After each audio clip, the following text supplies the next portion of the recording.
कलाहांडी जिला धर्मगढ़ ब्लॉक अंतर्गत गतागुड़ा माँ भंडार घरणी क्रिकेट टूर्नामेंट अनुष्ठित हो जाइछि।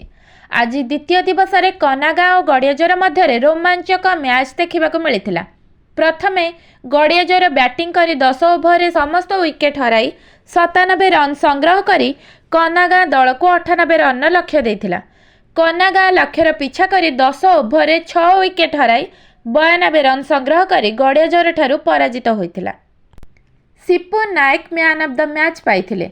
आजिर मैच रे मुख्य अतिथि भाव धर्मगढ़ विज्ञापित अंचल परिषदर ओबीसी युव सभापति, धर्मगढ़ विज्ञापित अंचल परिषदर पांडरामाली युव बाहिनी सभापति, साहसिक और निर्भीक युव सांबादिक, युव समाजसेवी, गरीब असहाय लोकंक सुख दुखर साथी सौम्यरंजन नायक जोगदे खेलाड़ी मानकु उत्साहित करथिले।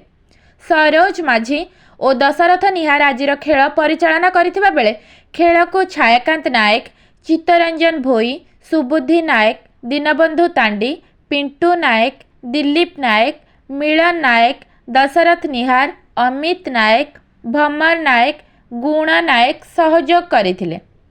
कलाहांडी जिल्लारू उदित नारायण ठाकुर रिपोर्ट, सठिक न्यूज ओडिशा।